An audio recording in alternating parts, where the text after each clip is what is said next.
반갑습니다. 오늘은 이제 우리가 8번째 시간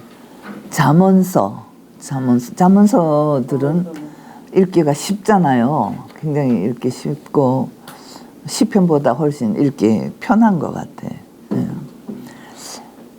잠언서에 대해서 함께 생각을 나누어 보도록 하겠습니다. 잠언은 일종의 지혜 모음집이다, 그렇게 말할 수 있을 것 같아요. 지혜란 일반적 가벼운 차원에서는 인생을 성공적으로 이끄는 처세술 혹은 실천적 기술이라고도 말할 수 있습니다. 이를 처세문학이라고 할 수 있겠죠. 그러나 다른 한편은 인생의 깊은 경험에서 얻어진 진리, 정의롭고 공의로운 삶, 공평하고 정직한 삶, 올바른 분별력을 가지는 것, 잘 사는 인생을 위하여 사물의 움직임과 인간 행동에 대해 세밀히 관찰하고 또 반성하는 데서 얻어지는 삶의 깨우침을 얻게 하는, 삶의 의미를 되새기게 하는 성찰적 문학이기도 합니다. 잠언은 주로 처세문학의 내용을 가지고 있다고 볼 수 있고, 욥기나 전도서는 성찰문학에 더 가깝다고 하겠습니다. 구약 성서에는 지혜문학에 속하는 책들이 있는데 욥기, 시편, 잠언, 전도서, 아가서 등을 말합니다. 그리고 이스라엘에는 사제들, 예언자들, 현자들이라는 세 그룹의 지도자들이 있었고, 이 현자들이 주로 지혜문학의 지도자들이었다, 그렇게 말할 수 있어요. 이스라엘 지혜문학의 뿌리는 기원전 3000년대 이집트의 피라미드 시대나 메소포타미아의 수메르 시대까지 이른다고 합니다. 그런데 구체적으로 이스라엘에 도입된 시기는 솔로몬의 동화 정책과 포로기 이후 종교적 영향에 의한 것으로 보입니다. 그리고 역사적으로 지혜는 군주가 갖추어야 할 필수 불가결의 조건이요 덕이라고 보았습니다. 왕은 정치에 성공하고 약자를 강자로부터 보호하고 백성을 현명하게 통치할 수 있는 덕행을 필요로 하기에 지혜가 필히 요구되었다고 합니다. 가장 그 대표적인 왕이 솔로몬이죠. 그런데 지혜는 솔로몬과 거의 일치되고 있는 것을 우리가 이제 성서에서도 그렇지만 일반적 사회에서도 지혜라고 하면 솔로몬에게 그 권위를 부여하고 있습니다. 잠언서의 내용을 우리 교재의 구분에 따라서 정리해 보았는데요. 첫 번째는 지혜의 말, 실용적 깨우침. 실용적인 깨우침이 잠언에는 굉장히 많죠. 잠언에는 이야기나 대화가 나오지 않고 살면서 겪었던 체험, 사건 등이 한두 마디의 깨우침으로 정리되어 있습니다. 기억하기 편하며 실용적인 말로 생명에 이르는 길을 가르치고 있죠. 10장 17절에서 19절을 제가 한번 읽어볼게요. 훈계를 지키는 사람은 생명의 길에 이르지만 책망을 저버리는 사람은 잘못된 길로 들어선다. 미움을 감추는 사람은 거짓말하는 사람이요 남을 중상하는 사람은 미련한 사람이다. 말이 많으면 허물을 면하기 어려우나 입을 조심하는 사람은 지혜가 있다. 의인의 혀는 순수한 은과 같지만 악인의 마음은 아무 가치가 없다. 이런 내용들입니다. 그래서 잠언의 내용은 굉장히 기억하기 편하게 하면서 실용적인 말, 그런데 그것이 생명에 이르게 하는 길이라는 것을 말하고 있습니다. 그 다음에 두 번째로는 그 사회가 지키고 보존한 전통, 질서, 가치에 근거한 지혜로 교훈을 하는데 뭐 하는 것이 더 낫다라고 하는 교훈. 16장 32절 한번 볼게요. 16장 30. 예, 노하기를 더디하는 사람은 용사보다 낫고 자기의 마음을 다스리는 사람은 성을 점령한 사람보다 낫다. 이 구절은 많이 얘기되고 있죠. 이게 화를 잘 내는 사람은 꼭 이 구절을 좀 기억을 했으면 좋겠어. 특별히 한 사람.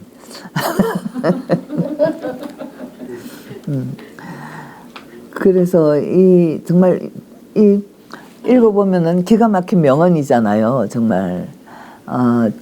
그리고 자기 마음을 다스리는 사람은 성을 차지한 사람보다 낫다고 하니까 정말 그 마음을 다스리는 것이 얼마나 어렵기도 하지만 좋은 것인가 하는 것을 우리가 깨달을 수 있습니다. 그래서 뭐뭐 하는 것이 낫다라고 하는 교훈이 잠언서에 많이 나와 있고, 그 다음에 뭐뭐보다 낫다라는 평가에 순응하는 것이 공동체 안에 있게 하는 것이다. 그리고 공동체가 추구하는 가치를 은이나 금 등 보석에 견주고, 또 한편 인간 행동을 동물 습관에 비유하기도 합니다. 25장 11절에서 14절. 그리고 너희는 무엇을 해서는 안 된다. 이런 말투는 공동체의 안녕과 평화를 위해서 순종해야 될 규정들이다. 3장 29절에서 31절 한번 볼게요.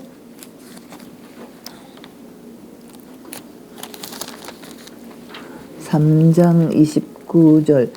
너를 의지하며 살고 있는 너희 이웃에게 해를 끼칠 계획은 꾸미지 말아라. 하지 말아라. 너에게 해를 끼치지 않는 사람과는 까닭 없이 다투지 말아라. 폭력을 휘두르는 사람을 부러워하지 말고 그의 행위는 그 어떤 것이든 따르지 말아라.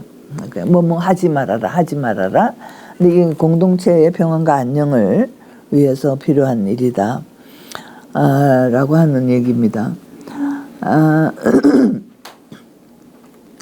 그 다음에 숫자를 세는 가르침들은 역설적이거나 비슷한 현상에 주목하여 그 의미를 깨우치게 한다. 숫자를 통해서도 어떤 생활에, 바르게 사는 생활에 깨우침과 가르침을 주는 것, 이것은 좀 우리가 좀 특이한 그런 표현이다라고 볼 수가 있겠는데, 여기 30장 15절 한번 볼게요. 거머리에게는 달라달라 하며 보채는 딸이 둘이 있다. 전혀 배부른 줄 모르는 것이 셋, 만족할 줄 모르는 것 넷이 있으니 곧 수월과 악이 못 낳는 태와 물로 갈증을 없앨 수 없는 땅과 만족하다고 말할 줄 모르는 불이다. 이렇게 숫자를 가지고 어떤 그 현상을 깨우쳐 주는 것.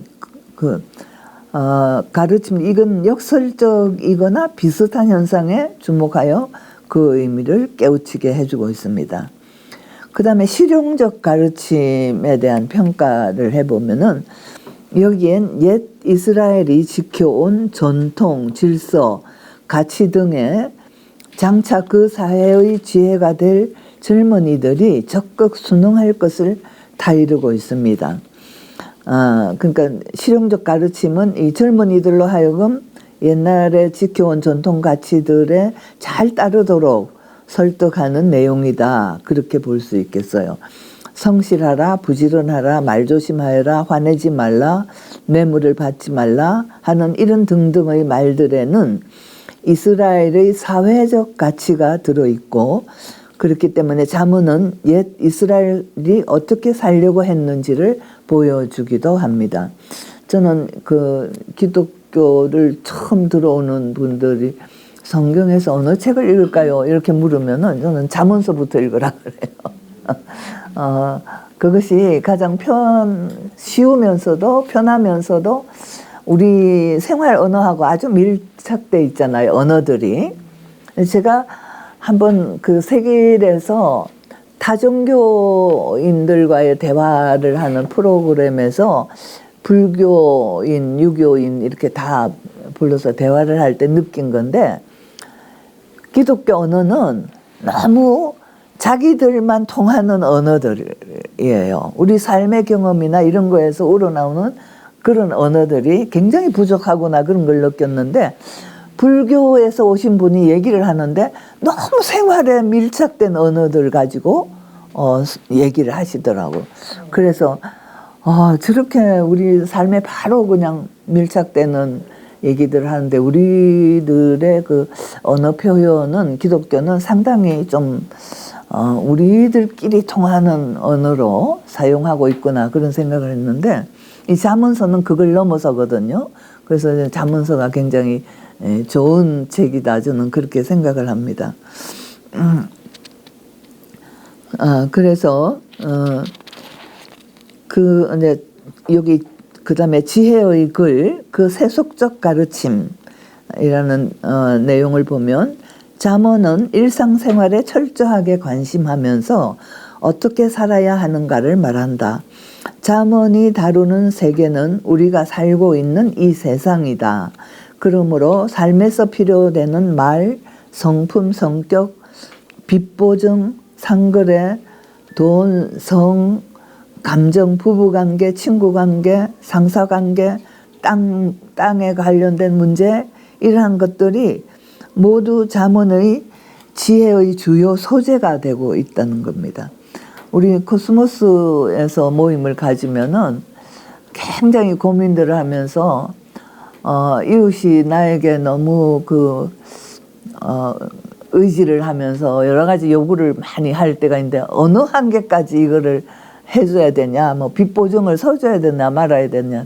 잠언서 보면 빚보증 서지 말라 그래요. 아주 현실적인 가르침. 우리는 그 사람이 요구하는데 그걸 안 들어주면 어려운 형편에 있는 사람인데 마음이 막 괴롭고 아프잖아요. 그리고 내가 정말 그리스도인으로서 사랑을 실천하지 못하고 있구나, 뭐 이런 죄책감도 가지게 되고, 이제 이런 등등의 일이 있는데, 잠언서는 그런 문제를 어지간히 다 풀어주는 것 같아요.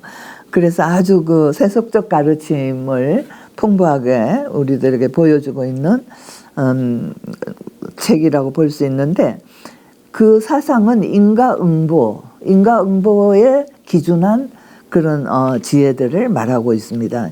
여기 나오는 구절들을 한번 살펴보시면은 그 내용에 대해서 알 수 있을 것입니다.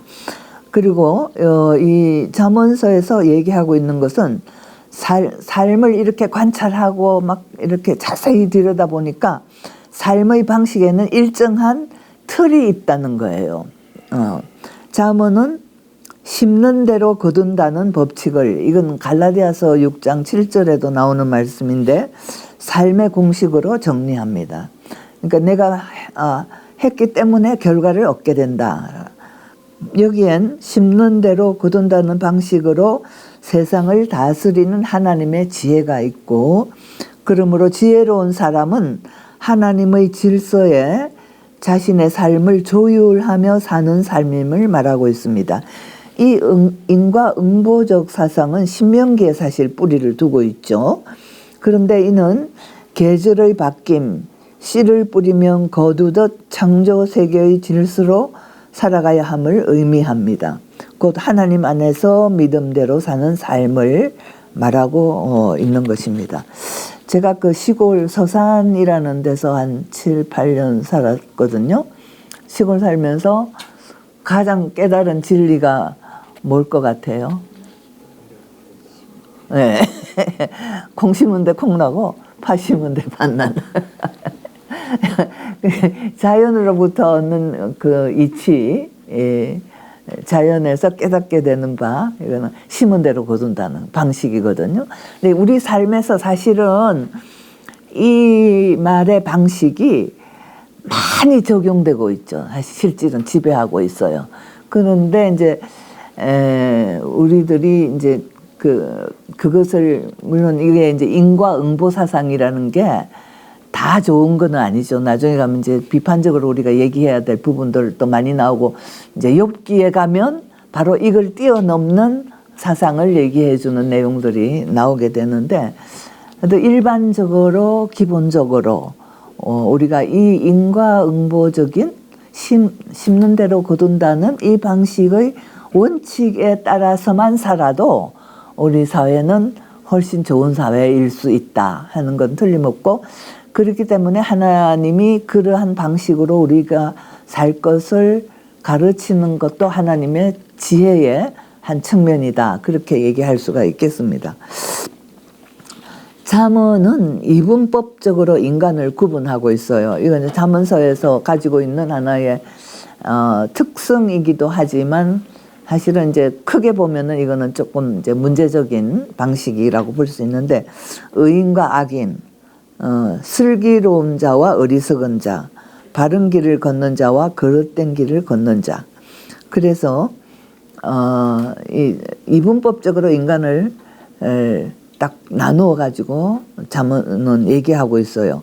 잠언의 사고는 세상에 비록 고통과 불의가 있더라도 그것이 세상의 본질이 아니라는 긍정적 낙관적 신뢰가 또 있습니다.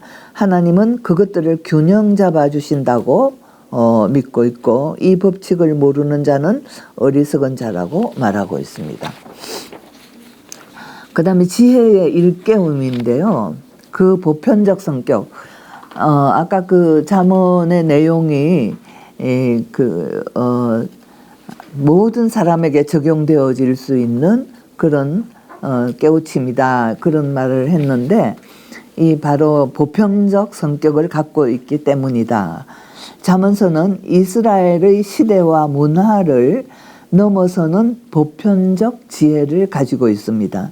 잠언서가 이스라엘이 사회적으로, 문화적으로, 종교적으로 지키고 행할 도리를 가르치는데, 그 가르침이 시대와 문화의 한계를 넘어서서 세상 모두에게 행복을 주는 보편성을 갖는다는 말이에요. 세상 어디서나 겪을 보편적 체험을 이 잠언서가 가르침의 소재로 삼고 있다는 겁니다. 잠언은 충고의 대상을 아들들, 아이들아, 이게 새 표준 번역에서는 이렇게 아이들아로 이거를 바꾸고 있는데, 이렇게 표현하여 이스라엘을 넘어서고 남녀를 넘어서고 있습니다. 여기 아들, 왕대일 교수님은 이제 아들이라는 표현 안에는 딸들도 다 포함되어 있고 남성, 여성이 다 포함되어 있는 언어다, 이렇게 얘기하고 있습니다. 그래서 굉장히 그 잠언서를 읽으면 아까 제가 이제 우리 생활에 밀착된 것, 종교를 넘어서서 불교 언어가 우리에게 말해주듯이 기독교의 잠언서도 모든 종교적인 또 문화적인 그런 것들을 넘어서서 모두에게 적용되지는 보편적 가치를 얘기해 주고 있다라는 말이 되겠습니다. 그리고 잠언은 일종의 지적 작업인데, 사물의 움직임, 세상살이의 법칙 등을 진지하게 관찰하고 세심하게 관찰하여서 깨달음에 이르러 삶에 있는 일정 방식을 찾아내고 그것이 보편적임을 드러내고 있다는 것입니다. 그래서 그냥 이렇게 즉흥적으로 어떤 느낌을 말한 것이 아니라 세밀한 관찰을 통해서, 분석을 통해서 결과적으로 얻는 그런 지적인 작업이다, 그렇게 말할 수 있고요. 잠언의 교훈들은 단순한 상식적 교훈이 아니라 삶의 궁극적 본질에 대한 판단에까지 이르고 있습니다. 그리고 현상에 대한 과학적 판단을 하고 있다, 그렇게 말할 수 있겠습니다. 그 다음에 이 잠언의 말씀이 지혜의 신앙이라고 표현하고 그 대안적 바탕이라고 제목을 왕대일 교수님이 잡고 있는데요. 이 잠언은 모든 지혜의 근본은 야훼 하나님 경외에 있다라고 말하고 있습니다. 주님을 경외하는 것이 지식의 근본이다. 잠언 1장 7절 굉장히 유명한 말씀이고 많이 알려진 말씀이죠. 여호와를 경외하는 것이 지식의 근본이거늘, 그리고 어리석은 사람은 그걸 따르지 않는다, 이렇게 얘기하고 있습니다. 그리고 이제 31장 30절에도 똑같은 말을 하고 있어요. 그러니까 1장 7절에 시작해서 마지막 장인 1장 30절에서 또 그 말이 반복되어져서 시작과 끝을 야훼를 경외하는 것으로 감싸고 있다. 잠언에서 지혜를 얻는 경로를 세 가지로 말하는데, 첫 번째 삶의 경험에 대한 성찰에서 지혜를 얻고, 두 번째는 어진 스승으로부터 배우는 가르침, 세 번째는 창조 세계의 이치에 대한 깨달음. 이 세 가지가 지혜를 얻는 경로다, 그렇게 얘기하고 있습니다. 그런데 결국 지혜는 경험적으로 터득하는 것이 아니라, 경험에 의한 지혜라고 얘기하는데 단순히 경험적으로 얻어지는 것이 아니라 하나님의 선물이다. 우리가 그런 걸 깨닫게 되는 것이 그냥 단순하게 얻어지는 것이 아니라 하나님으로부터 주어지는 선물이다, 그렇게 말을 하고 있습니다. 이 선물을 받을 수 있는 터전이 하나님을 경외하는 신앙이라는 거예요. 그래서 세상의 격언, 속담과는 차별성이 있다 하는 것입니다. 잠언에는 민족, 역사, 이스라엘 구속사, 그리고 이스라엘 선택, 율법, 성전, 예배, 심판, 종말, 이런 성서적 신앙의 주제들이 없어요. 잠언에는 그런 것은 없습니다. 잠언이 관심하는 것은 인생살이에서 누구나 실천하게 되는 어떤 질서에 관한 것을 말하고 있어요. 그래서 구약의 지혜 문학을 이스라엘 신앙의 대안적 형태다, 이렇게 부르기도 하는 것입니다. 잠언에서 하나님은 포착하기 어려우며 함께 하신다는 메시지가 꿈이나 어떤 상징으로나 이런 것들도 나타나지 않고 있어요. 잠언에는 하나님과 이렇게 접촉하게 되는 매체가 거의 없다고 볼 수 있습니다. 그럼에도 하나님은 사람의 일상생활에 관심을 가지고 있다는 것이지요. 그래서 이를 잠언의 신학적 측면이라 말하게 되는 것입니다. 이스라엘 지혜의 초기는 세상적이고 세속적이고 출세지향적이라는 평가를 받고 하나님 신앙과는 연관되지 않는다고도 그렇게 지적을 합니다. 그러나 고대 이스라엘의 삶은 모두 하나님과 연관되어 있었고 지혜 교사들이 터득한 세상의 질서는 하나님이 뜻하시고 다스리고 지키시는 것이었다.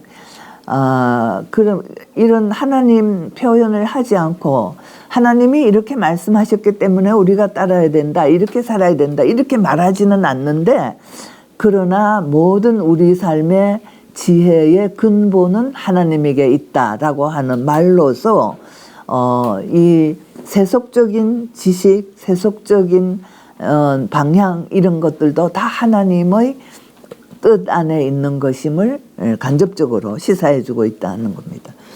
참 지혜는 인간의 한계 너머에 있고 인간이 만들어내는 것이 아니라 하나님이 주시는 것이다, 이렇게 믿는 것입니다. 이스라엘은 인간의 삶이 하나님의 천지 창조와 함께 시작되었고 모든 것은 창조주 하나님으로 말미암아 연계되어 있다고 생각합니다.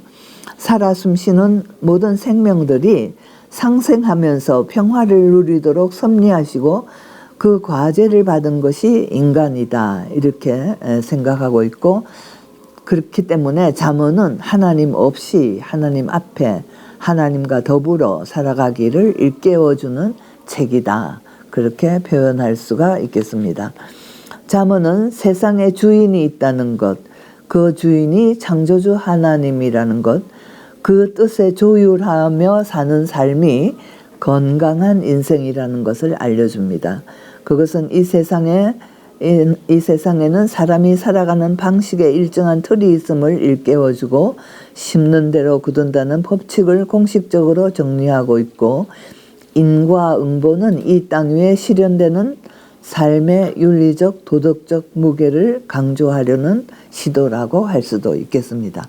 심는 대로 거두는 방식으로 세상을 다스리시는 하나님의 지혜가 있다는 것이죠. 인과응보 사상이 그 사상에만 얽매이게 되면은 궁극적으로 내가 행하는 행위가 다 기준이 돼 버려요. 내가 이렇게 했기 때문에 이런 결과를 얻는 것이 되죠. 하나님의 개입이 있을 차원이 없게 되는 것이죠. 그리고 그것이 더 발전하게 되면 공적 사상으로 가게 됩니다. 내가 이런 덕을 많이 쌓았기 때문에 이런 복을 누린다. 내가 선행을 많이 베풀었기 때문에 뭐 이렇게 잘 살고 있다. 내가 뭐 어떻게 했기 때문에 내가 이렇게 행복을 누린다. 이런 등등의 공적 사상으로 가게 되기 때문에 그 공적 사상에 대한 그 피해가 극단적으로 나타나는 건 가톨릭 안에서거든요. 중세시대. 가톨릭 안에서 고행을 많이 해야 하나님 앞에 이르는 길이 된다. 이래서 진짜 수도사들이 온갖 고행을 다 하는 얘기들이 많이 나오고 있잖아요.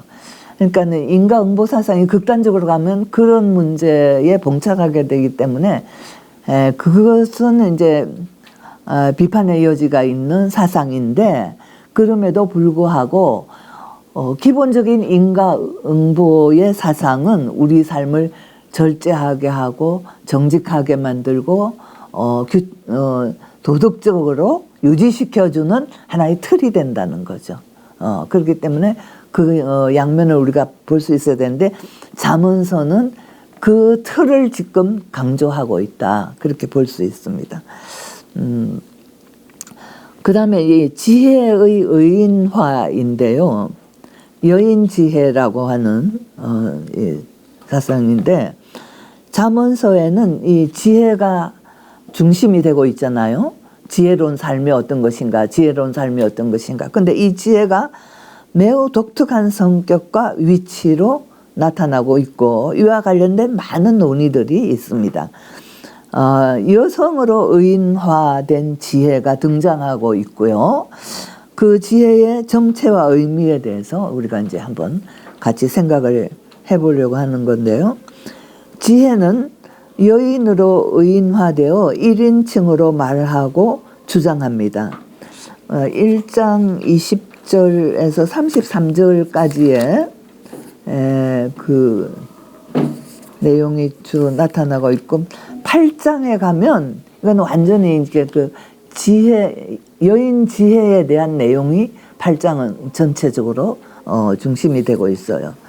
그 잠언 1장 20절 33절까지는 너무 기니까 제가 조금 앞부분만 읽어볼게요. 지혜가 길거리에서 부르며 광장에서 그 소리를 높이며 시끄러운 길머리에서 외치며 성문 어귀와 성 안에서 말을 전한다. 이게 지혜가 지금 의인화되어 있죠. 사람이 돼서 말을 하고 있는 거예요. 어수룩한 사람들아, 언제까지 어수룩한 것을 좋아하려느냐? 비웃는 사람들아, 언제까지 비웃기를 즐기려느냐? 미련한 사람들아, 언제까지 지식을 미워하려느냐? 너희는 내 책망을 듣고 돌아서거라. 보아라, 내가 내 영을 너희에게 보여주고 내 말을 깨닫게 해주겠다. 그러니까 자기의 영을 보여주겠다는 거잖아요. 그 영은 보통 하나님의 영을 사람에게 주는 것으로 성서에서 얘기되고 있는데, 이 지혜는 완전히 자기가 의인화되어서 자기의 영을 주겠다. 내 말을 듣고 따르라. 이렇게 이제 요구하고 있잖아요, 사람들에게. 그래서 이 지혜의 그 존재에 대해서 굉장히 독특한 위치에 있다, 지혜가. 그런 것을 우리가 이제 볼 수가 있겠는데, 지혜가 이제 사람들을 부르고 찾고 지혜를 만나야 살 수 있다 이렇게 말하고 있죠. 그리고 이것뿐만이 아니고 이제 8장에 가면은 지혜는 태초부터 있었어요. 그러니까 우리 만물이 존재하기 이전부터 있었다. 그러니까 지혜의 선제설이라고 말할 수 있겠는데 8장 22절 26절 여기 제가 이게 프린트를 해놓았어요. 여호와께서 그 조화의 시작 곧 태초에 일하시기 전에 나를 가지셨으며 만세 전부터 상고부터 땅이 생기기 전부터 내가 세움을 입었나니 아직 바다가 생기지 아니하였고 큰 샘들이 있기 전에 내가 이미 났으며 산이 세우심을 입기 전에 언덕에 생기기 전에 내가 이미 났으니 하나님이 아직 땅도 들도 세상 진토의 근원도 짓지 아니하셨을 때라. 지혜가 너무나 독특하잖아요. 우리가 이제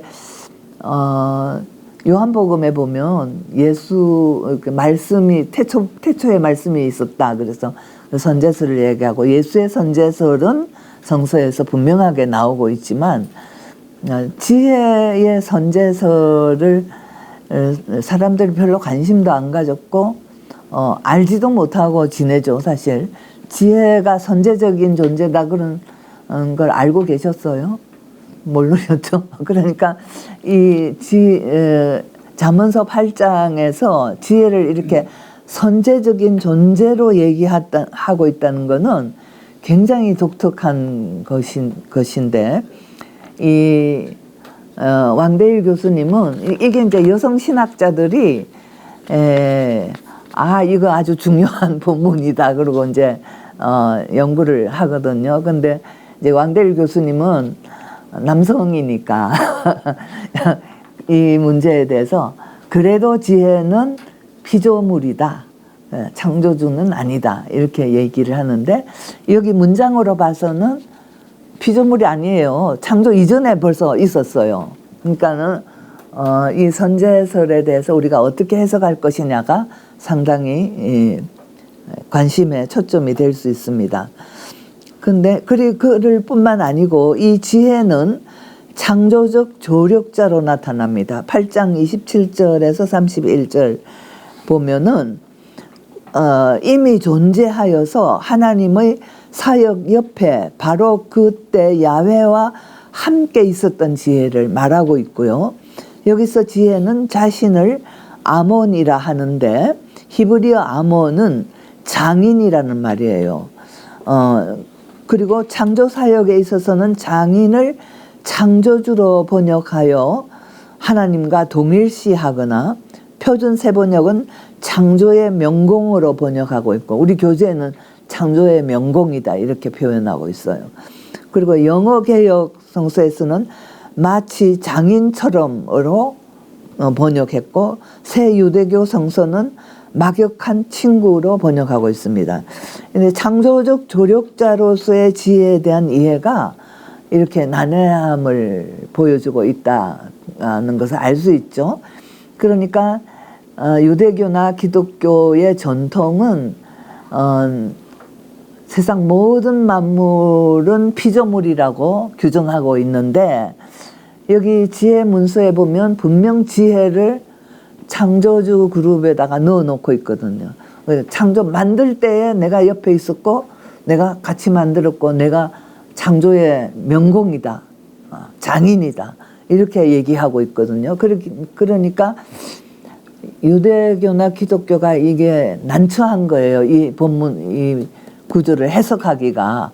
그래서 이제 창조의 명공이고 기술자고 또 막역한 친구고 이런 식으로 번역을 하면서 그 어려움을 벗어나려고 하는 거죠. 이에 더하여 지혜는 신적, 영적 존재로 나타나고 있습니다. 1장 23절에 보면 나의 책망을 듣고 돌이키라. 보라 내가 나의 신을 너희에게 부어주며 나의 말을 너희에게 보이리라. 아까도 나왔던 본문이죠. 그러므로 자신의 신을 사람에게 줄 수 있다는 지혜는 신적 힘을 지닌 영적 존재로 등장하고 있다고 하겠습니다. 이게 머피라고 한 학자는 그러므로 여인 지혜의 부름은 야훼의 목소리이고 그녀는 하나님 자신에 계시고 창조 안에서 혹은 창조를 통해 강조된 하나님의 역동성이다. 이렇게 해석하고 있습니다. 그래서 이제 이 잠언에 나오는 여인 지혜가 도대체 누구냐? 왜 이렇게 창조주급에 들어가서 나타나고 있느냐 하는 그 전통에 대해서 이제 살펴보게 되는데, 잠언에 등장한 이 여인 지혜는 스스로 하나님 자신이라고 밝히진 않지만 그와 버금가는 혹은 동력자로 신적인 존재임은 분명해 보이지요. 그런데 또 한편으로 그 지혜는 인간적 경험 차원에서 사람의 목소리를 듣고 있습니다. 이러한 지혜의 전통을 찾아보면 히브리어 지혜에 해당하는 고대 이집트 지혜 사상 마트에 해당한다고 합니다. 이 마트는 질서, 정의, 진리, 지혜의 여신으로 교훈과 가르침의 상징이었고 그들의 세계관, 종교관, 지혜 사상의 기본 개념을 주고 있는 신입니다. 이 마트는 그러니까 이 마트의 전통을 이어받아 갖고 이시스라고 하는 여신이 또 그 전통을 그대로 이어가고 여신 전통으로 이것이 나아가고 있어요. 이 지혜가 고대 근동에서 보면은 머피는 아까 지적한 학자 마트를 세상에 존재하는 일종의 신적인 질서로서 인간은 그에 의해 순화된다 그렇게 말하고 있습니다. 이 머피라고 하는 학자는 이 지혜 잠언서에 나오는 이 지혜를 신적인 존재 혹은 신적인 질서로 인정해야 된다 이런 입장을 가지고 있다 보겠습니다. 이집트 지혜 문학의 영향을 받은 것으로 짐작되는 잠언 1장에서부터 9장까지는 마트의 몇몇 속성을 반영하는 구조를 포함하고 있고 잠언 1장 20절 33절에는 지혜는 단순히 세상의 질서나 훈계 혹은 가르침을 의미하지 않고 지혜는 오히려 패역한 이스라엘이 필요로 하는 구원자로서 나타나고 있고 잠언 9장 1절에서 6절에는 의인화된 지혜는 생명을 공급하는 이로 등장하고 있습니다. 그러니까 이 잠언의 지혜는 구원자로서도 나타나고 생명 공급자로서도 나타나고 있다라고 하는 거죠. 그러니까 지혜가 앞에까지 우리들이 쭉 잠언서를 이해한 것은 일상적인 경험에서 나오는 어떤 진리, 깨달음, 깨우침, 도리 뭐 이런 것들로 우리가 이해했는데 갑자기 이제 8장이나 1장 앞부분에서 나오는 지혜의 모습은 신적인 존재로서의 지혜가 사람들에게 말해주고 있다라고 하는 그런 의미를 갖고 있게 된다는 겁니다. 구원자여 생명을 주는 지혜는 지혜 없는 자들을 불러 모아 생명회로 인도하고 마치 야훼가 예언자들을 통해 이스라엘에게 그들의 죄를 물어 심판을 선포하는 것과 유사한 행동을 지혜가 하고 있다는 거예요. 예레미야서의 예를 여기서 비교할 수 있다고 합니다. 신성의 차원이요 구원자, 생명 공급자로 등장한 여인 지혜는 현숙한 여인에서 실체화하고 있다고 봅니다.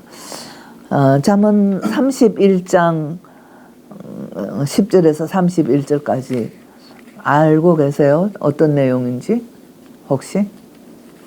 이게 남성들은 굉장히 좋아할 본문이에요. 이 현숙한 여인의 이야기가 나오는데 이런 여성을 만나면 완전히 로또 당첨. 정말 완전히 슈퍼우먼이고 모든 것을 다 해결하고 모든 것을 다 이끌고 아까 그 지혜가 1장에 성문에 나가서 뭐 사람들을 부르고 찾고 뭐 얘기하고 이런다 그랬잖아요. 근데 이 여인이 성문에서 그 남편도 부르고 자녀들도 부르고 다 자기 할 일을 하고 있는 그런 모습으로 나타나면서 그러니까 이 앞에 나온 지혜의 모습과 완전히 구체적으로 현실적으로 인물로 등장한 것이 이 현숙한 여인이다. 그렇게 볼 수 있습니다. 8장 22절 31절에 나타난 여인 지혜의 신적 속성은 31장 10절에서 31절 현숙한 여인 이야기에서 결론을 가지는데요. 이 여인은 야훼를 경외하는 복된 여인과 동일시되며 1장 7절에서 시작한 야훼 경외의 주제를 강조하고 완성시키고 있습니다. 이 여인은 야훼 경외의 대표적 인물이고 지혜의 상징이 되는 현숙한 여인이에요. 이 여인은 지혜의 대리자로 의인화로 지혜의 완벽한 성육화한 존재다. 그렇게 인카네이티드 됐다고 해석할 수 있는데 예수가 하나님의 모습을 성육화해서 이 세상에 오셨잖아요. 이 지혜가 하나님의 신적 속성으로 성육화해서 이 여인으로 나타났다. 이런 해석을 하고 있는 겁니다. 최고의 찬양을 받는 여인, 지상의 어떤 여성보다 뛰어나고 어떤 남성조차도 그런 칭송을 받지 못할 정도의 찬양을 받고 있어요. 잠언서에 보면은 현숙한 여인을 세상의 고운 것, 아름다운 것도 야훼를 경외하는 이 여인보다 못하다고 합니다. 그러니까 세상에 아무리 아름다운 것이 있어도 이 여인만큼 아름다운 것은 안 되는 거예요. 1장 20절 33절에서 지혜가 어리석은 백성의 회개를 촉구한 것처럼 현숙한 여인은 성문에서 자식과 남편과 모든 인간으로부터 찬양을 받고 있습니다. 지극히 이상적인 여인으로 매우 이상적인 여인으로 등장하는 이 현숙한 여인은 하나님의 신성의 여인, 지혜가 삶 속에 구체화되어 실제화되어 지혜가 살아 숨쉬게 하는 것으로 보입니다. 이 현숙한 여인에 대한 많은 논의들이 있지만 대체로 결론을 내리는 것은 잠언서가 편집된 시기가 기원전 200년경으로 보거든요. 근데 그 알렉산더가 이제 그 세계를 제패하면서 기원전 3세기경에 헬라 문화가 모든 지역을 지배했어요. 그때 이스라엘은 굉장히 핍박을 많이 당해 헬라 정책에 의해서 많은 핍박을 당하고 민족이 굉장히 고통스러운 시기에 있었던 때였거든요. 그렇기 때문에 이스라엘로서는 구원자가 절실하게 필요했던 시기였다. 헬레니즘 문화로 암흑기를 맞고 있었던 이스라엘, 그래서 구원자가 절대 필요한 시대였는데 그 당시에 헬레니즘이 전 세계를 지배하면서 헬레니즘의 지혜 소피아가 아주 소피아 문화가 성황을 했어요. 그 당시에 헬레니즘 문화가 확장되면서 여성들의 사회적 활동이 확대됐을 것으로 추정이 되고 이때에 유대 정통성 확립과 야훼 신앙 아래 민족적 확립이 필요했던 이스라엘이었습니다. 이러한 때 잠언서 기자는 소피아 문화에 대응하는 유대적 신앙을 이스라엘이 잃어버렸던 강력하고 신실한 여인에 대한 전성을 기억하여 신인 동형론적 하나님 이해에 따라 지혜를 의인화하고 헬레니즘 문화와 대비되는 야훼 신앙적 여인 지혜를 찾아낸 것으로 볼 수 있다. 남성 중심적 정형화된 권위주의적 제도를 넘어서면서 신의 여성성, 하나님의 여성적 속성을 의인화한 것이라고 해석할 수 있다 하는 겁니다. 구원자가 절실했던 시대에 소피아 문화에 대응하여 가의 신앙 정통성을 여인 지혜를 의인화하고 그 실체적 존재로 가장 이상적인 현숙한 여인을 통해 얻고자 한 것이다. 그렇게 분석 정리할 수 있다 말할 수 있겠습니다. 제 질문은 그럼에도 현숙한 여인의 모습은 헌신적이고 자기희생적이고 이 여인은 우리 옛날 어머니들 보는 듯해요. 그냥 꼭두 새벽에 나가서 다 길쌈 준비하고 온갖 집안일을 다 준비하고 또 장사도 해서 돈도 벌고 가정의 경제력도 다 채우고 온갖 일을 다 하는 옛날 그 아주 헌신적이고 희생적이었던 어머니 모습. 그러니까 이스라엘이 구원자를 찾기 위해서 여인 지혜와 현숙한 여인을 찾은 것은 이해가 가지만 이런 논리를 계속하는 것은 여인들의 희생과 가부장적 질서에 순응하는 여인에 대한 요구를 더 강화시키는 결과를 갖게 된다는 겁니다. 그래서 이 잠언서 31장을 여성들은 별로 안 좋아해요. 남성들은 너무너무 좋아하고 사실은 이런 여성은 남성들이 이상적으로 바라는 여성의 상을 투영해 놓은 것이다. 그렇게 볼 수도 있거든요. 그렇기 때문에 우리가 이제 옛날에는 성서를 읽으면서 여성들이 얼마나 더 희생을 해야 됐을까요? 이런 현숙한 여인이 있는데 이게 모델이 돼야지. 나도 그렇게 살아야지. 이런 게 이제 성서를 읽은 사람들의 태도였잖아요, 옛날에. 그러나 이제는 이 본문에 대해서 우리가 정말 어떤 시각으로 봐야 될 것이냐, 어떤 문제의식을 가지고 봐야 될 것이냐, 이런 관점을 가져야 된다 하는 말씀을 드리고, 남성들의 투영이 확실한 현숙한 여인을 어떻게 구제할 수 있을까? 저는 이제 그 생각을 이 본문에서 하게 되는 것입니다. 사실 이 현숙한 여인을 가지고 이제 여성들은 굉장히 논란이 많아요. 그래서 아무튼 이 아주 독특한 여인 지혜, 현숙한 여인의 얘기가 잠언서에 들어있는 것은 그런 시대적 배경이 있고 근데 사실은 구약 성서는 가부장적 질서로 정리된 책이에요. 그것은 틀림없거든요. 근데 그 고대 사회에서는 신에게도 여성적 원리와 남성적 원리가 같이 있다고 봤어요. 신 안에도. 신이 어떤 그 성적 존재는 아니지만 삶의 원리에서는 하나님으로부터 우리가 받을 수 있는 것이 여성적 원리와 남성적 원리가 함께 있다고 봐요. 근데 이제 성서는 가부장적 질서로 정리된 책인데 그럼에도 불구하고 성서 안에 그 하나님의 여성적 원리의 요소들이 많이 나오고 있어요.